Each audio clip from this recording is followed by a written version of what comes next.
Assalamualaikum warahmatullahi wabarakatuh. Yang terhormat Ibu Tuti Alawiyah MPD sebagai mata kuliah dosen mata kuliah bimbingan dan konseling belajar. Kami di sini akan mempresentasikan sebuah materi yang berjudul dengan sikap belajar positif, motivasi belajar, dan teknik belajar efektif. Saya di sini tidak sendiri. Ada saya sendiri sebagai moderator yaitu Dina Fatur Romansyah. Lalu ada presentator pertama yaitu Sarah Sophia dan presentator kedua yaitu Wanda Delia. Nah, kepada presentator pertama saya persilahkan. Terima kasih kepada moderator. Saya Sarah Sofia. Di sini saya akan membahas mengenai sikap belajar positif. Jadi, sikap belajar yang positif itu berarti mengikuti pembelajaran dengan sungguh-sungguh dan tidak menunda-nunda tugas. Nah, sikap dan kebiasaan belajar yang positif meliputi belajar dengan sungguh-sungguh, ketekunan, disiplin, dan kemampuan menghadapi hambatan yang mengganggu kegiatan belajar. Seperti misalnya kesulitan belajar, gangguan emosi, masalah remaja, stres, dan menghambat produktivitas. Sikap dan kebiasaan belajar tidak hanya mempengaruhi keberhasilan akademik, tetapi juga kepribadian seseorang. Nah, sikap belajar yang positif meningkatkan intensitas aktivitas dibandingkan dengan sikap belajar yang negatif. Sikap belajar yang positif dapat disamakan dengan minat. Lalu, minat memperlancar proses belajar bagi mereka yang malas, tidak mau belajar, atau gagal belajar karena kurang minat. Nah, berdasarkan fakta di atas, dapat kita simpulkan bahwa sikap belajar berperan dalam menentukan aktivitas belajar seseorang. Sikap positif terhadap belajar erat kaitannya dengan minat dan motivasi. Oleh karena itu, jika faktor-faktor lain dianggap sama, seseorang dengan sikap belajar positif akan belajar lebih aktif sehingga mencapai hasil yang lebih baik daripada seseorang dengan sikap belajar negatif. Nah, jadi seperti apa sih ciri-ciri sikap belajar yang positif itu? Jadi, ciri-ciri sikap belajar yang positif itu, yang pertama itu menyenangi pembelajaran. Nah, menyenangi pembelajaran berarti merasakan kesenangan, kegembiraan, atau kepuasan dalam proses belajar. Ini tuh mencerminkan sikap positif terhadap pengalaman pembelajaran dan kemauan untuk terlibat secara aktif dalam aktivitas belajar. Seseorang yang menyenangi pembelajaran akan cenderung mencari pengetahuan baru, mengeksplorasi konsep-konsep yang menarik, dan merespon materi pembelajaran dengan antusias. Contohnya itu kegembiraan dalam menyelesaikan tugas. Jadi seseorang itu akan merasa senang dan bersemangat ketika berhasil menyelesaikan tugas atau proyek pembelajaran. Nah, lalu yang kedua itu membuat jadwal belajar rutin. Nah, membuat jadwal belajar rutin berarti menetapkan waktu yang konsisten dan terjadwal untuk kegiatan belajar. Ini membantu menciptakan struktur dalam pembelajaran dan meningkatkan efisiensi. Contohnya itu menetapkan waktu belajar itu dari jam 7 sampai jam 8. Itu tuh sebagai jam belajar tetap untuk fokus pada tugas. Lalu bisa juga menjadwalkan tugas-tugas dengan tingkat urgensi atau tingkat kesulitan tertentu pada waktu yang paling produktif. Nah, yang ketiga itu memiliki pengendalian diri dalam belajar. Ini tuh maksudnya memiliki pengendalian diri dalam belajar itu berarti mampu mengatur diri sendiri tanpa bergantung pada pengaruh atau tekanan dari pihak lain. Ini tuh mencerminkan kemampuan untuk mandiri dalam mengelola waktu dan fokus dan motivasi. Yang keempat itu datang ke kelas tepat waktu. Nah, jadi datang ke kelas tepat waktu itu menunjukkan ketaatan terhadap jadwal dan rasa tanggung jawab terhadap proses pembelajaran. Contohnya itu masuk ke ruang kelas beberapa menit sebelum pelajaran dimulai, memberikan cukup waktu untuk menyiapkan diri dan fokus sebelum pembelajaran dimulai. Yang kelima itu memperhatikan penjelasan guru atau dosen. Nah, memperhatikan penjelasan guru atau dosen ini berarti memberikan perhatian dan fokus penuh pada materi yang disampaikan selama pembelajaran. Contohnya, kita itu harus mendengarkan secara aktif, mencatat informasi penting, dan menanggapi pertanyaan atau instruksi dengan aktif. Nah, yang keenam, membaca dan mencatat pelajaran dengan cermat dalam buku khusus secara rapi dan lengkap. Nah, ini tuh tujuannya agar bisa membantu memahami materi pelajaran dengan lebih baik melalui proses membaca dan mencatat informasi dengan cermat. Yang ketujuh itu, senang bertanya apabila belum paham. Nah, ini tuh memiliki kecenderungan positif untuk mengajukan pertanyaan ketika mengalami ketidakpahaman terhadap materi pembelajaran. Lalu selanjutnya, berpartisipasi aktif dalam kegiatan diskusi kelas. Nah, ini tuh maksudnya berpartisipasi aktif dalam kegiatan diskusi kelas itu berarti terlibat secara aktif dalam percakapan atau pertukaran gagasan selama sesi diskusi di kelas. Nah, yang terakhir, tidak mudah menyerah ketika mengalami kegagalan belajar. Nah, tidak mudah menyerah ketika mengalami kegagalan belajar berarti memiliki ketekunan dan kemauan untuk terus berusaha dan belajar meskipun menghadapi kesulitan atau terus-terusan gagal. Nah, contohnya itu seperti misalkan mengalami kegagalan pada nilai ujian. Nah, jadi itu menetapkan tujuan perbaikan, seperti merencanakan strategi studi yang lebih efektif atau mencari bantuan tambahan. Nah, seperti itu ciri-ciri sikap belajar yang positif. Nah, ada beberapa cara untuk mengembangkan sikap belajar yang positif. Yang pertama itu merangkul pola pikir bertumbuh. Nah, salah satu sikap terpenting yang dapat kita miliki sebagai pembelajar adalah pola pikir berkembang. Artinya, kita yakin bahwa kita dapat mengembangkan keterampilan dan kecerdasan kita melalui kerja keras, dedikasi, dan belajar dari kesalahan kita. Nah, orang dengan growth mindset cenderung lebih tangguh dalam menghadapi tantangan dan kemunduran karena mereka melihatnya sebagai peluang untuk berkembang. Contohnya itu menerima tantangan sebagai peluang. Kayak apa sih? Nah, misalnya itu melihat tugas yang sulit. Itu tuh sebagai peluang untuk tumbuh dan belajar daripada sebagai hambatan yang tidak dapat diatasi. Yang kedua itu percaya pada diri sendiri. Percaya pada diri sendiri itu juga merupakan sikap penting yang harus dimiliki sebagai seorang pembelajar. Kita itu harus percaya kepada kemampuan kita untuk belajar dan sukses, meskipun kita tidak langsung memahami semuanya. Ketika kita percaya pada diri sendiri, kita akan lebih cenderung mengambil risiko, mengajukan pertanyaan, dan mencoba hal-hal baru. Contohnya itu seperti mengatasi tantangan dengan sikap positif, misalnya menghadapi tugas yang sulit dengan keyakinan bahwa kita tuh mampu untuk memahaminya dan berusaha mengatasi kesulitan. Yang ketiga itu tetap penasaran. Nah, rasa ingin tahu adalah kemampuan alami manusia yang membantu kita belajar dan tumbuh. Kita seringkali terlahir dengan rasa ingin tahu, namun seiring bertambahnya usia, kita bisa kehilangan rasa ingin tahu dan kegembiraan itu. Contohnya itu selalu mengajukan pertanyaan yang mendalam. Jadi maksudnya itu selalu mencoba untuk mengajukan pertanyaan yang mendorong pemikiran lebih mendalam dan mencari jawaban yang komprehensif. Lalu yang keempat itu menerima tantangan. Belajar bisa jadi menantang, namun penting untuk melihat tantangan ini sebagai peluang untuk berkembang. Jadi jangan menghindar dari tugas konsep yang sulit. Nah, contohnya itu seperti jadi contohnya itu kayak mengambil tugas tambahan terus belajar topik yang tidak terlalu disukai atau tidak dipahami, seperti itu. Yang kelima itu fokus pada proses. Nah, saat mempelajari sesuatu yang baru, mudah untuk melekat pada hasil akhirnya. Namun terlalu fokus pada hasil dapat menyebabkan frustasi dan kekecewaan. Sebaliknya, cobalah untuk fokus pada proses pembelajaran. Contohnya itu menerapkan teknik belajar yang tepat, kayak misalnya menggunakan metode belajar yang sesuai dengan gaya belajar pribadi.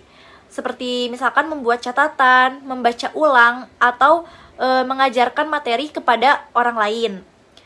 Lalu yang terakhir itu, kelilingi diri kita itu dengan pengaruh positif. Nah, penting untuk mengelilingi diri kita dengan pengaruh positif. Ini mungkin termasuk guru, mentor, teman sebaya, dan bahkan komunitas online.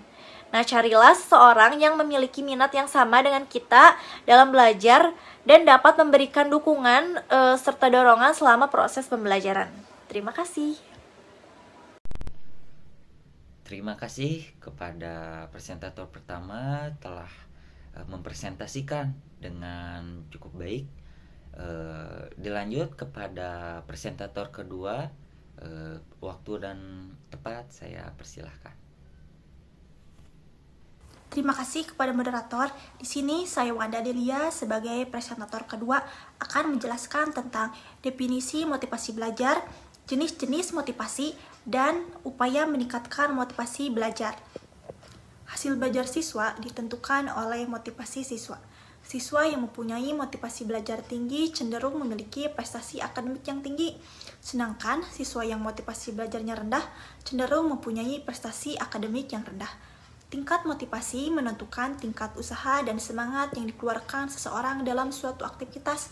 Tentu saja, tingkat semangat juga menentukan hasil yang dicapai.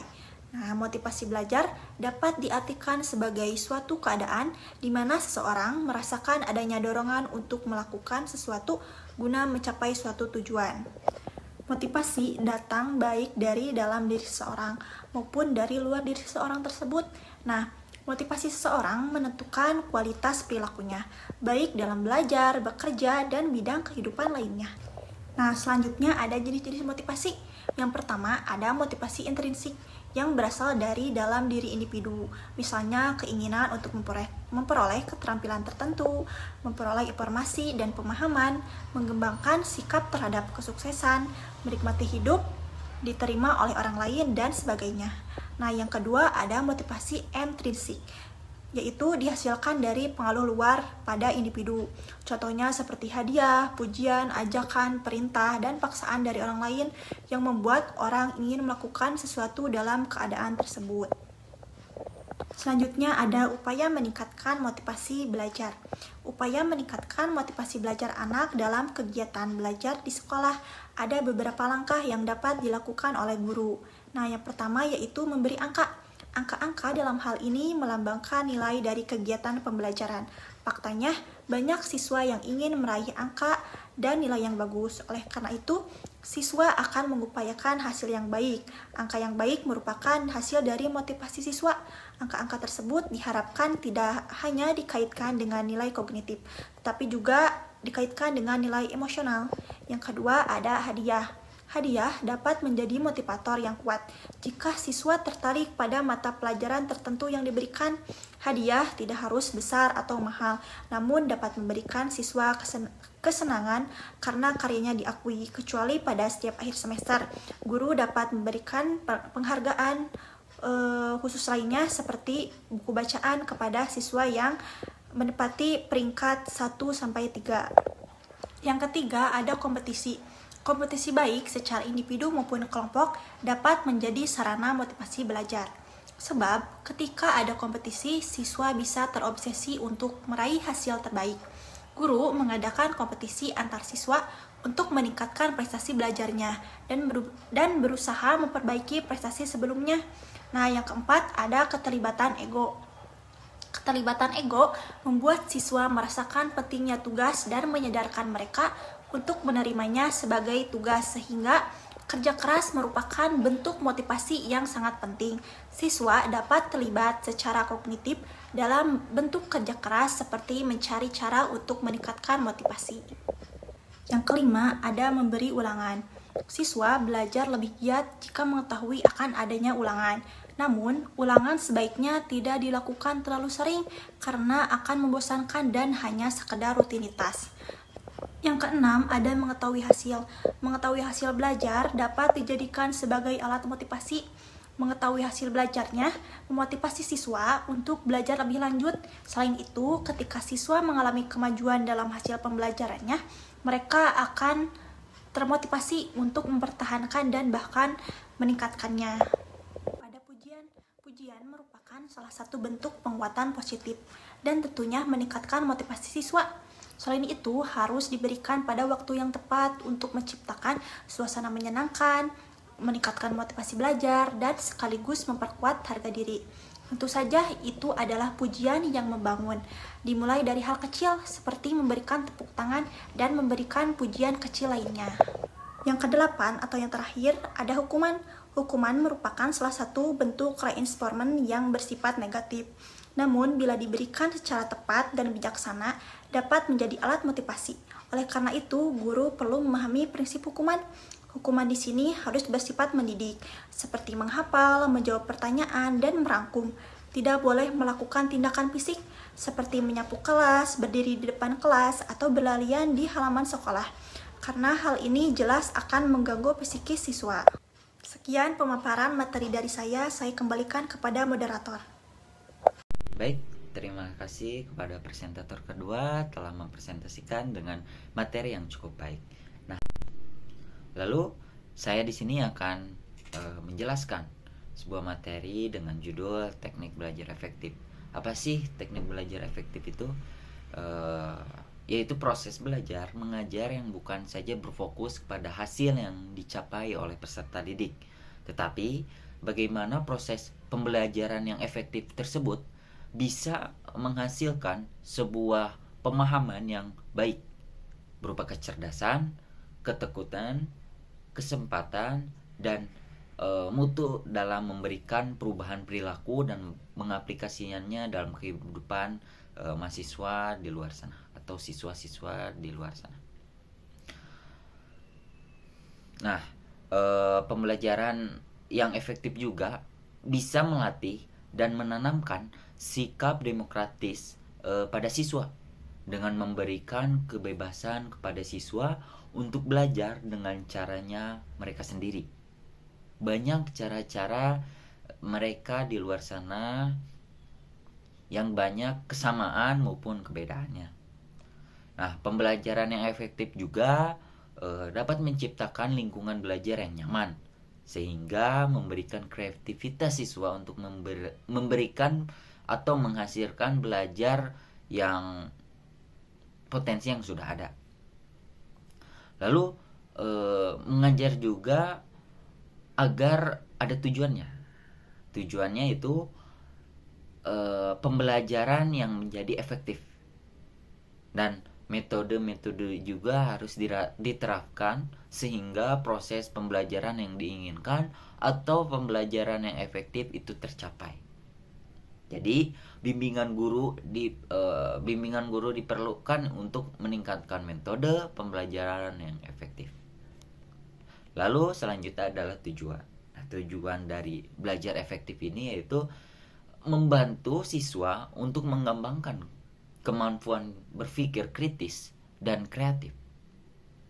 Jadi agar si siswa ini bisa mandiri lah, bisa kita sebut mandiri dalam berpikir kritis dan kreatif.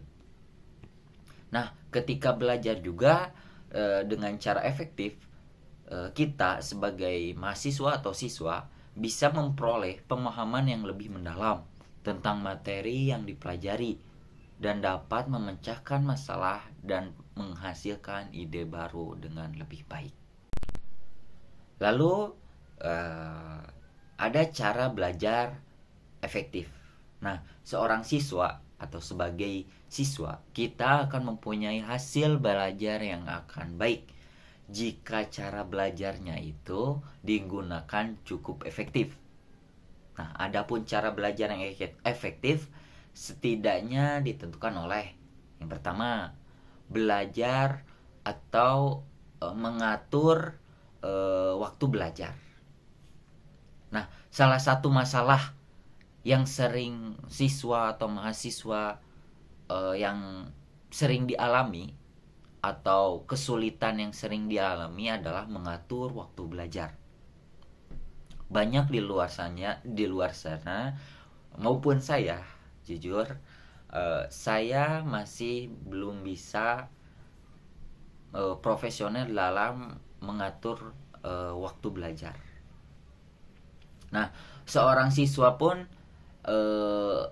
agar mencapai belajar yang maksimal harus dituntut atau harus dijadwalkan gitu dalam belajarnya. Jadi ada jadwal-jadwalnya, mungkin pulang kuliah atau pulang sekolah itu harus ada jadwalnya. Mungkin istirahat dan waktu belajarnya itu di malam hari atau di sore hari. Terkadang ya di luar sana waktu-waktu yang harusnya itu dimanfaatkan untuk belajar ini malah terbuang sia-sia, seperti nongkrong yang mungkin kurang berfaedah, mungkin hanya ngontrol nongkrong yang tidak ada faedahnya, hanya ngobrol biasa, lalu bersantai-santai di rumah atau di kamar menonton TV, menonton film atau yang lainnya. Itu banyak terjadi di luar sana, yang waktu-waktu yang harusnya dipakai untuk belajar tapi terbuang sia-sia.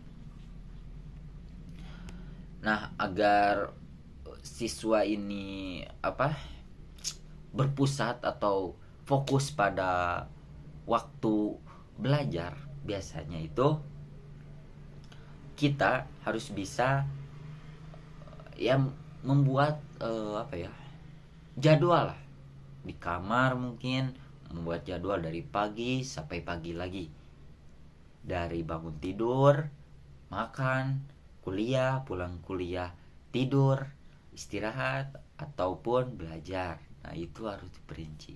Itu saran dari saya seperti itu. Lalu yang kedua, ada konsentrasi belajar.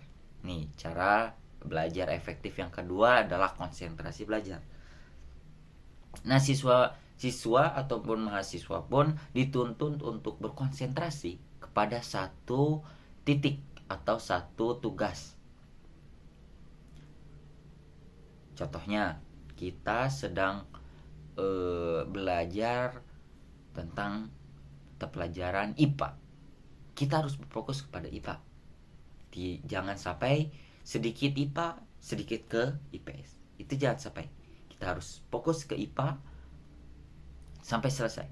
Ataupun ke distract oleh mungkin ada nonton ataupun apapun itu, sedang belajar malah disamper, mungkinnya disamper oleh temannya, jadi tidak efektif.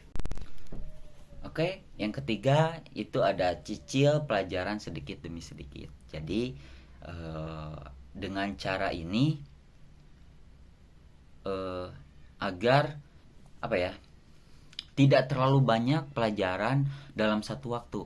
Misalnya kita mempunyai akan menghadapi sebuah UTS atau UAS, ulangan lainnya. Kita di satu waktu itu, di satu hari itu, menghafal dari bab 1 sampai bab terakhir.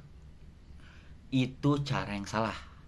Karena kita pun sebagai manusia ada batasan untuk berpikir atau memahami sesuatu materi. Mustahil jika materi bab 1 sampai bab terakhir itu kita pahami. Itu jarang dalam satu waktu. Maka dari itu kita harus mencicil, mungkin dari seminggu sebelum UAS atau ulangan UTS, itu kita cicil bab 1, hari ke-1, bab 1 sampai bab 2.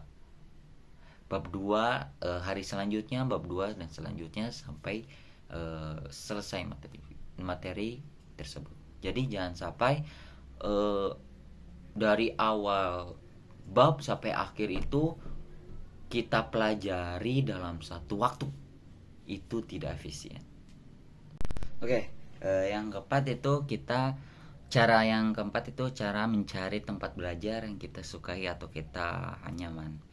Nah, memilih tempat belajar dengan nyaman itu akan membuat kita senang atau merasa lebih nyaman untuk belajar. Nah, dengan memilih tempat tersebut, kita dituntut bisa menata suatu perasaan kita, suatu mungkin kalau kata sekarang itu mood belajar itu menjadi lebih baik. Mungkin kita contohnya pergi ke tempat-tempat kafe untuk belajar. Biasanya banyak mahasiswa itu pergi ke kafe itu mengerjakan tugas ataupun belajar untuk menghadapi suatu ulangan.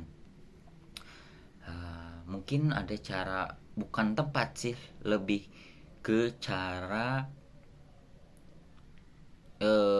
belajar dengan media musik. Nah, saya terutamanya biasanya menggunakan cara tersebut di kamar sambil mendengarkan musik yang membuat suatu mood kita itu meningkat. Lalu yang kelima itu memahami materi. Memahami materi bukan menghafal materi. Jadi sistem belajar ini sering memfokuskan pada hafalan saja, bukan pada pemahaman siswa. Biasanya siswa itu seperti itu. Kita tuh menghafal tapi tidak memahami materi tersebut. Sekedar menghafal hanya akan menghafal saja mungkin tidak akan menempel lama dalam otak kita. Tetapi beda dengan memahami sebuah materi tersebut. Dengan caranya memahami, kita bisa menggunakan teknik tersebut atau dalam pelajaran tersebut, lalu bisa lebih lama di otak juga pasti, karena dengan cara memahami bukan menghafal mungkin sehari menghafal, besoknya akan lupa, seperti itu. Lalu yang terakhir itu jangan malu untuk bertanya. Nah, biasanya banyak mahasiswa ataupun siswa di luar sana masih saja malu untuk bertanya dalam suatu pelajaran. Ini ada kata pepatah bilang, malu bertanya sulit di jalan. Makanya dari itu jangan sampai kita siswa atau mahasiswa untuk malu bertanya kepada teman kita di kelas ataupun teman di luar kita di kelas, maupun ke dosen ataupun ke guru. Kita jangan malu-malu, karena kita tidak tahu. Dengan bertanya kita menjadi tahu. Dengan kita bertanya kita tidak sesat, kita tidak stuck, kita tidak salah mengambil informasi, dan membuat kita menjadi lebih banyak ilmu dengan bertanya. Betul? Itulah sekian dari pemateri saya. Baik, kesimpulannya dari seluruh materi ini yaitu dari sikap belajar yang positif ini berarti mengikuti pembelajaran dengan sungguh-sungguh dan tidak menunda-nunda tugas. Lalu sikap dan kebiasaan belajar yang positif meliputi belajar dengan sungguh-sungguh, ketekunan, disiplin, dan kemampuan menghadapi hambatan yang mengganggu kegiatan belajar. Adapun ciri-cirinya itu salah satunya itu menyenangi pembelajaran, lalu merasa senang mengikuti pembelajaran. Lalu adapun cara-caranya itu mengembangkan dengan cara merangkul pola pikir dengan pola pikir bertumbuhnya, dengan percaya pada diri sendiri, tetap penasaran dalam pembelajaran ataupun fokus pada proses. Lalu yang selanjutnya itu ada hasil belajar siswa ditentukan oleh motivasi siswa. Nah, siswa yang mempunyai motivasi yang tinggi cenderung memiliki prestasi akademik yang tinggi dibandingkan siswa yang motivasi belajarnya rendah, cenderung mempunyai prestasi akademik yang rendah. Adapun jenis-jenisnya itu ada dua. Yang pertama motivasi intrinsik yang berasal dari dalam diri individu, dan yang keduanya yaitu motivasi ekstrinsik. Nah, yang dihasilkan dari pengaruh luar pada individu. Lalu ada upaya meningkatkan motivasi belajar seperti memberi angka, hadiah, maupun berupa pujian-pujian lainnya. Lalu kesimpulan yang terakhir adalah pembelajaran yang efektif yaitu proses belajar mengajar yang bukan hanya berfokus pada hasil yang dicapai oleh peserta didik, tapi bagaimana proses pembelajaran yang efektif mampu memberikan pemahaman yang lebih baik. Adapun tujuannya yaitu agar belajar efektif membantu siswa mengembangkan kemampuan berpikir secara kritis dan kreatif. Ketika belajar dengan cara yang efektif, kita sebagai siswa atau mahasiswa memperoleh pemahaman yang lebih mendalam tentang materi yang telah dipelajari dan dapat memecahkan masalah dan menghasilkan ide baru yang lebih baik. Adapun cara-cara agar belajar menjadi lebih efektif yaitu seperti di tempat nyaman ataupun di tempat-tempat yang kita